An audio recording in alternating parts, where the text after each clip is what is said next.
What's up guys, it's Tommy here and welcome to a brand new Liverpool transfer news video, and I have some exciting news for you guys because Liverpool are eyeing the affordable centre-back from Leipzig, which is Konate, according to Bild journalist Christian Falk, who broke that Liverpool were interested in Thiago back in the summer, and many English journalists for months denied that we were in for Thiago, and ultimately then Christian Falk and Bild was right. We signed Thiago, and this 21-year-old centre-back could be an even cheaper alternative to Upamecano, his centre-back pairing. And because Konate is very highly rated in Germany, he already made 83 competitive appearances for Leipzig, including 20 in the Champions League and in the Europa League.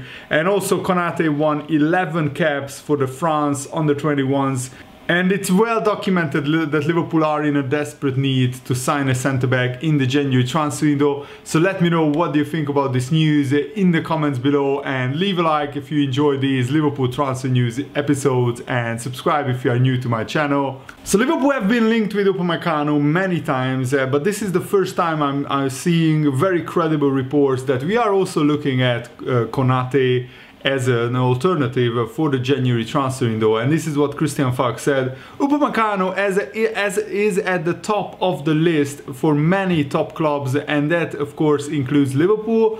Bayern Munich are also an option, but it's going to be hard to go that way. So they look at other players. They do not even look that far, just to the other side of Upamecano, at his teammate Konate. Liverpool have become aware of the value of his contract, which runs until 2023, and he would be financially affordable for Liverpool. He's also very interesting in terms of his playing style, which is similar. So they could be one of the teams to take him to the United Kingdom.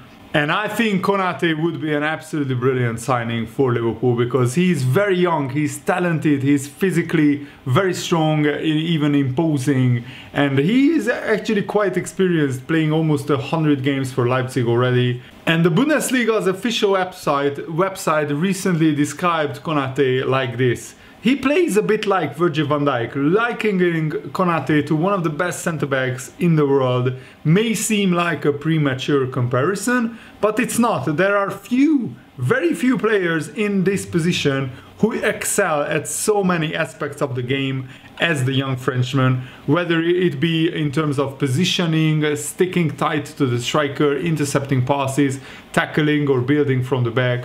Konate cannot just do it all. He makes it look easy. He has the pace to match the quickest of attackers and the physique to bully rather than be bullied by muscular strikers who are even more experienced than he is. For example, Konate recently played against Mbappe and Neymar, and he played very well, really nullifying the threat of the PSG striker duo, which is one of the most fearsome strikers in world football. But Konate really did well in that game. And Konate is 6'4" tall. He has similar attributes and playing style to Virgil van Dijk. This effectively means that Liverpool could purchase a long-term like-for-like replacement, considering Van Dijk will be 30 years old next season, and he just posted recently pictures of him training hard. Hopefully he will be back before the end of the season. And also Jurgen Klopp said very good injury news that Trent Alexander-Arnold and Naby Keita are both in contention for the Wolves game tomorrow night, and also Robertson's ankle injury is not serious, so he's in contention to play against Wolves as well. Konate is someone who is dominant in the air, he's strong in the tackle, but he's accomplished on the ball as well. A lot of players and tactical nows can be attributed to Leipzig head coach, who has implemented a similar playing style to Jurgen Klopp, which of course suits Liverpool even more that Leipzig play a similar playing style. And during Leipzig's 2-1 victory against PSG, both players, Konate and Upamecano, were imperious to help get the upper hand against the likes of Mbappe and Neymar. And Konate also spoke about his good friend Upamecano and centre-back pairing. Upamecano is like a brother to me. We became friends on the first day. I will never forget forget how he helped me in my first training sessions so I could settle in quickly. And there's good chemistry between us on the pitch. If one of us gets into trouble, the other is there to help us out, to help the other out. And Upamecano's new 38 million release clause does not become active until the summer, so Liverpool would have to pay probably like 45 million pounds for Upamecano in January. But Konate would be a cheaper option, even though it is believed that Konate has a 45 million release clause in his contract. I think he could be a much cheaper option. So Konate was born in Paris and he started his career at the second division club Paris FC when he was 10 years old. And when he was speaking about the game against PSG, he said, "It feels a bit like home, a home game, also because I was born in Paris and lived there. All my friends and family are PSG fans, but I can't think of that on match day." And Nagelsmann said this on Konate. He's already one of the best center defenders in the Bundesliga. After his serious injury, he found the rhythm with the national team and with us. It always comes in better, and he has exceptionally high potential. He's a smart young person with whom I like to work, but also as a very good fine footballer with very good athleticism, an incredible body, incredible strength. And Konate also said that street football has brought me tremendous progress, and Nagelsmann also maybe wants to move forward Konate to a number 6 position, which is like a defensive midfielder. I mean, he's 194 centimeters tall, and Nagelsmann said he can also play center defensive midfield position to bring physicality into it, but I didn't want to overwhelm him with that. He should first develop in his regular position, which is the center back. So I think overall Konate would be a terrific signing for Liverpool, and I really hope that we go in and sign him. And Jurgen Klopp spoke on the fans returning to Anfield.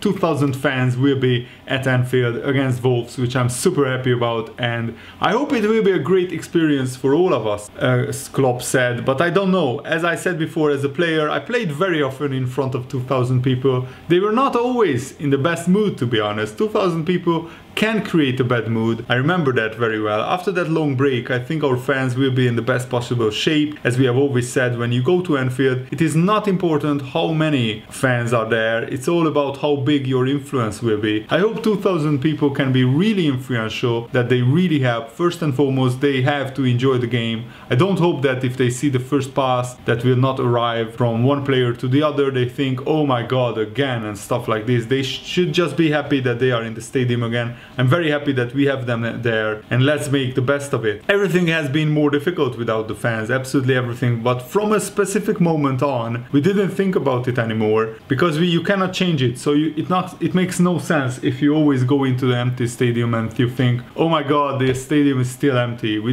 don't go onto a bad pitch and think, oh my god, a bad pitch. You have to deal with it. So we had to deal with no fans. We have a few back now, which is really nice, and it's really nice for the people. Congratulations to all the 2,000 people who will get the opportunity to come to Anfield. It is very important for the clubs as well, because it gives us the chance to show that we can deal with this, and maybe in a month or two we can bring more people in, all these kind of things. It is very important, but it is nothing to do with us. Our job is to deliver results and performances, and in football you always have to deal with circumstances. Football is more difficult on a bad pitch. Football is more difficult with the wind. Football is more difficult without supporters, and it is not even half as enjoyable, but it is still football. We enjoyed it as much as we could so far, but now we hope all together we can do this even a bit more. I was a little kid when I watched my local team as often as possible, but that was a non-league team. My first professional football match I watched was 100% at Stuttgart, and my granny made me a jumper which looked like the match kit of Stuttgart. It was a bit itchy, but it's still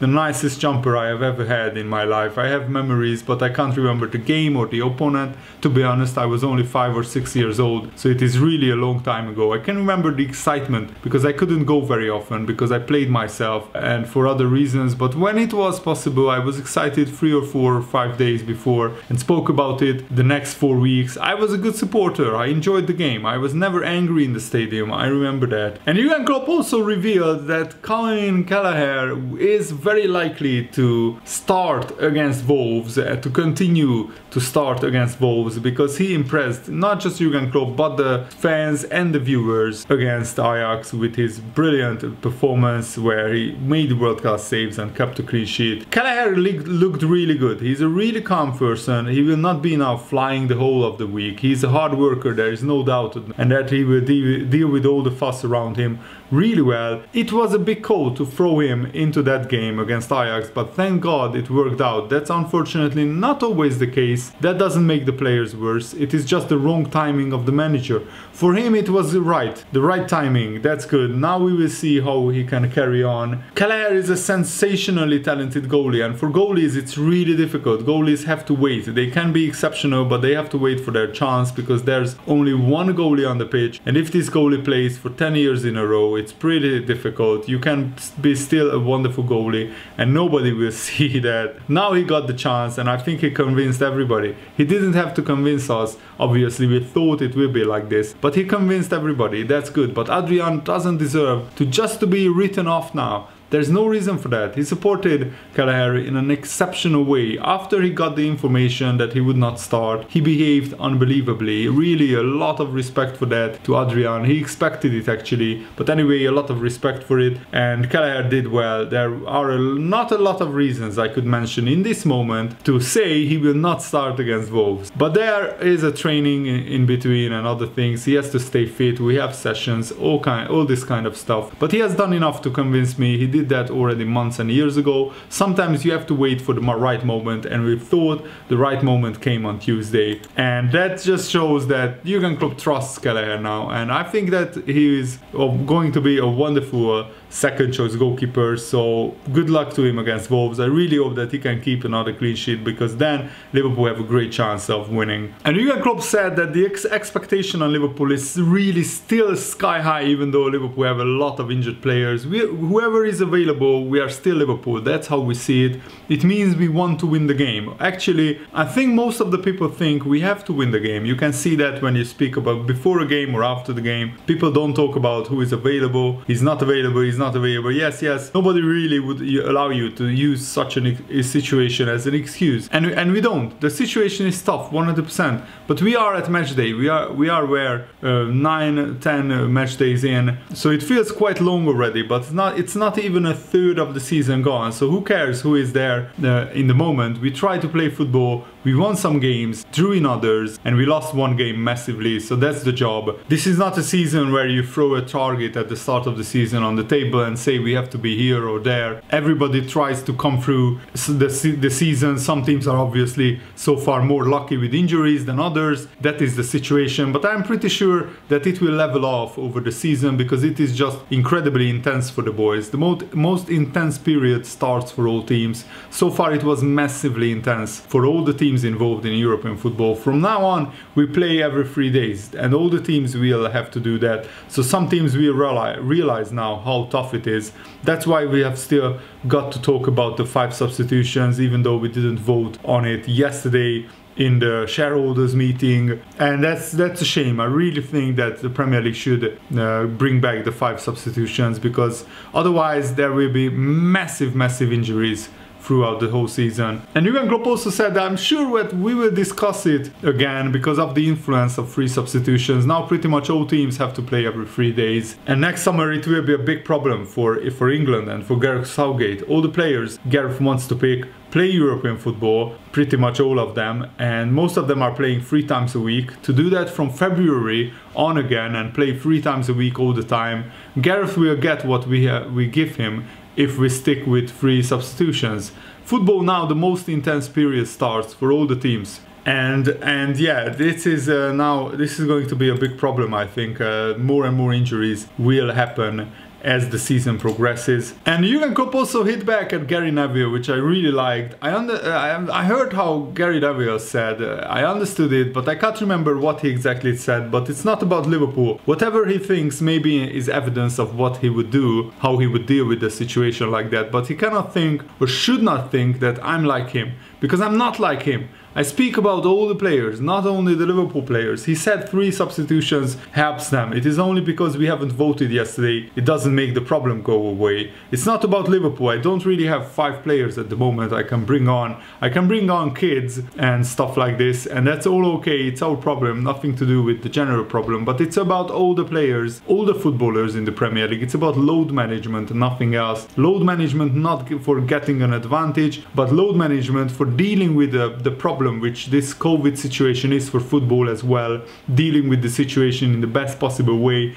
And we cannot just ignore it because some people say it would be an advantage for others, because it's not about an advantage. I cannot say it often enough. And I think Jurgen Klopp is spot on with his opinion, but let me know what you think in the comments below, and thanks for watching. Hope you enjoyed this video. Have a nice day. See you later, guys. Goodbye.